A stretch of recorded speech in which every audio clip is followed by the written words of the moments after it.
嗨，小可爱们，我是你们的蛙妹小糖。今天我要来狠狠吐槽我的白月光，以你的心糟蹋我的爱，不是，以你的心诠释我的爱。第2季，去年我做第1季安利视频的时候，哇，我愿称之为2020太傅天花板，期待第2季。结果第2季第3集播出之后，你能想象吗？就是第1季看小情侣甜甜蜜蜜很开心，结果第2季整出了身体精神双出轨的情节，当面 NTR 的情节，以爱别名还叫一心一意 BKPP 纪录片，我记录你背叛者只有一个谢场，那就是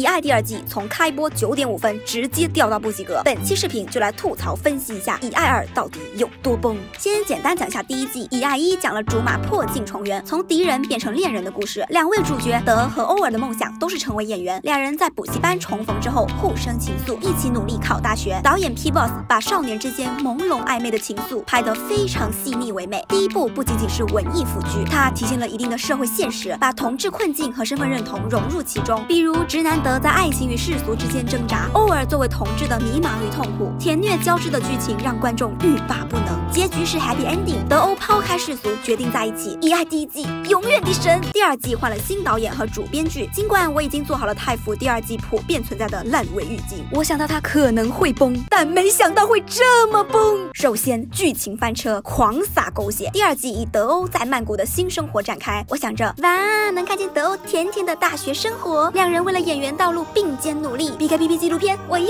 来了。第1集一切正常，有异地恋的甜与酸。第2集好像有点不对劲，可能是我太敏感了吧。第3集，第4集，贱不贱呢？真的太贱了，这个3、4集整个就离谱。我他喵的看了一个渣男出轨史。我们欧尔在努力帮德的剧做海报，而德在排戏过程中对学长产生了不一样的情愫，甚至用镜头语言把德对学长的心动拍得十分细腻，以德的视角望向学长，从眼睛到鼻子，最后到嘴唇。德写下日记，质疑爱情是否会一成不变。看到欧尔染头纹身，怀疑欧尔变了。西吧，你老婆在为你做海报，你怀疑她变了。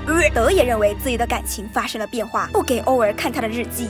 和学长在外面吃饭，在家等待的欧尔问他在干嘛，他回复短信的时候却不敢打上学长的名字。最恶心的一幕就是德欧的首次荧幕亲热戏，因为德拍感情戏一直无法入戏，学长让德去找回跟爱人第1次亲密的心动，所以德带着这个目的才和欧尔有了1夜的温存，完全是为了拍戏找感觉，而不是因为想要才发生。欧尔沦为工具人，只觉得好久都没这样了，很开心。我的枪！直到晚上，欧尔明明有作业要干，却还是来给德送海报。drama 的高潮来了，只见他走进排练厅。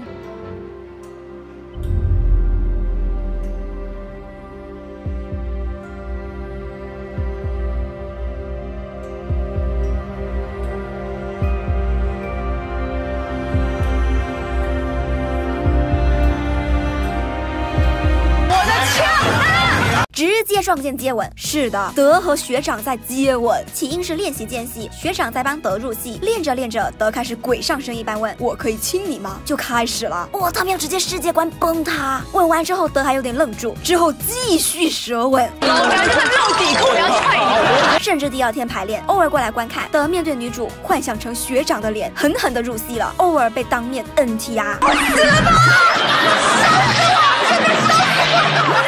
欧尔在发现德和学长的不正当关系之后，虽然质问了他们，但还是卑微的原谅了德。但德越来越不做人。毕业剧结束后，当着欧尔的面溜去和学长告白，我觉得你就是我心目中的女主角。和欧尔对唱情歌，唱着唱着，含情脉脉看向学长。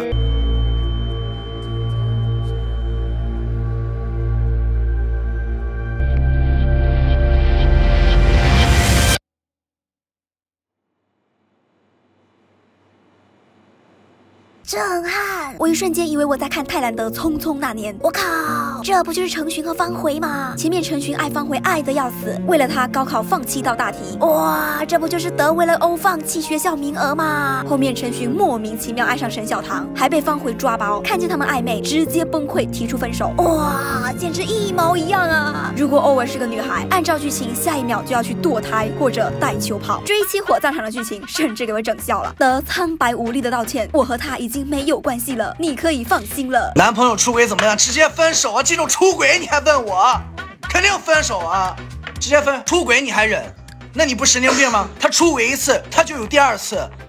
其实也不是不让拍两人因为各种现实原因渐行渐远，但你也要拍得好啊，让观众理解啊。《以爱2》大崩的第二个点就是剧情节奏混乱，铺垫不足，导致人设崩塌，观众无法共情。第二季完全丢失了第一季的优势，细腻。第一季好在哪里？好就好在5集只讲了一个夏天发生的少年物语，两个主角各种眼神、肢体接触，纠结的心理活动变化，少年人的成长，拍得细腻，拍得唯美，观众都能共情。第一季德被骂渣，是因为他原本是直男，在世俗与爱情里反复横跳，伤害他人甚至是自己，但 P-Boss 会将这一切建立在少年不成熟的爱之中，再加上有了足够的铺垫，所以观众会理解德，他只是一个18岁的孩子啊，他只是一个直男而已。而第二季的节奏是1集1年，奈何主创功力不足，剧情之间的衔接很匆忙，每次点开总怀疑少看了几集，往往是不知为何就虐了，吵架了和好了，比如小情侣前面还在街边吵架，连分手都说出口了，几分钟后剧情就快进到冷战1星期，又匆忙和好。比如第一集德和欧儿的朋友们完全没见过面，第二集开头就玩在一起开 party。比如欧儿第一季拼命考传媒大学，第二季因为上课被老师批评，试镜失败了一次，就轻易决定换专业。德怎么突然就爱了学长？明明对永健都没感觉的你，怎么会突然爱了呢？无论是剧情还是人物关系都非常混乱，没有铺垫，没有前因。这是德吗？是那个为了欧儿放弃保送名额的德吗？是那个西耶上头满脑子只有欧儿的德吗？是那个把所有美好的词献给欧儿的德吗？这不是德，这只是一个流水线的普通渣男，这次观众无法共情了。第三，拍摄水平严重下滑，主角集体变老。第一季为什么被称为太府天花板？除了主题深刻之外，简直就是普吉岛宣传片，看完让人有想去旅游的冲动。配乐、构图、打光、镜头表达都值得反复细品。主创会为了一个日落场景去冒险等待，最终创造了经典画面。第二季的导演批命真的不行，打光和构图常常很阴间，并且批命的取向总让我很咯噔，他抓不住观众真正想看的情侣互动的细节。第一集的水族馆吻戏，正片还没花絮拍得好，花絮里面偶尔欲拒还迎，还顺应了第一季偶尔的幼兽属性。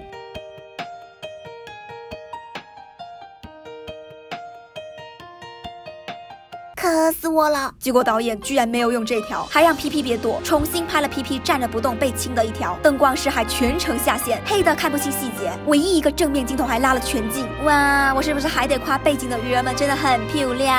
最后还得靠广大网友把花絮的吻戏做成动图，才安利到路人。又比如俩人在天台谈心，这本是很感人的和好情节 ，BKPP 都动情了，结果画面一转。大哥，你谁呀？40岁的比尔金吗？灯光师再次下线，他们之间的伤心、痛苦，眼睛里饱含的泪水，高光演技我都看不到。还有这个抓奸的镜头，拍得像恐怖片。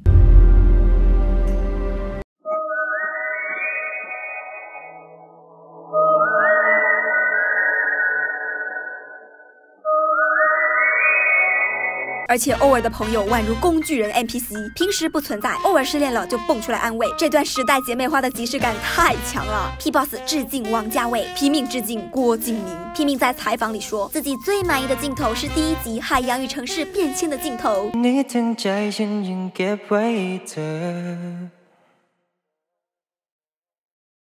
他喵的，连主演都没有的普普通通空镜，有什么好满意的呀？也许是 P-Boss 知道第二季太烂了，特意拍了个番外，类似2季的过渡片，电影质感和细腻的感情互动，再次让我狠狠磕啦。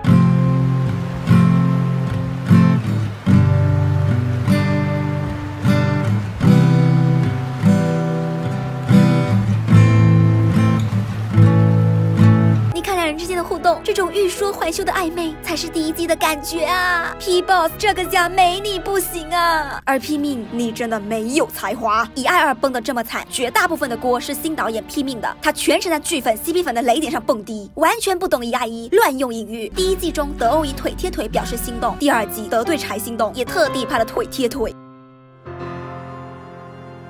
红色月亮这件衣服穿了2季，代表德喜欢欧儿的心。结果他穿这件衣服和柴舌吻，你脑袋有问题吗？就连演员们也对剧情表示不解，在各种采访花絮里暗暗表达无奈。德的演员比尔金表示，只能听从导演安排行事，最难的是调整自己。欧儿的演员 PP 表示，想象不到德和学长接吻是什么场景，只想笑。学长的演员前夫哥求生欲满满，我已经做好了被全国人民谩骂的准备，错不在我啊！演员都觉得离谱的行为，导演却没觉得有任何问题。为什么1i1又叫 BKPP Series？ 因为第1季导演 P Boss 充分采访了演员，结合演员的真实经历拍了1i1，里面的每个角色都很讨喜，角色之间的羁绊真实又动人，大家都带着爱在完成作品。但第2季不是，甚至导演拼命最初不相信演员之间的感情。第2季开拍的时候 ，PP 演思乡戏哭不出来 ，P Boss 提出意见让 BK 站在 PP 前面 ，PP 立马就泄洪。这样的方法在第1季也用过，而当时的拼命毫不知情，并表示这只是演员之间的小把戏，更在采访中自信表示：“我不会去采访演员，不会和他们坐下来一起讨论。”对于第2季的想法是拍自己想拍的。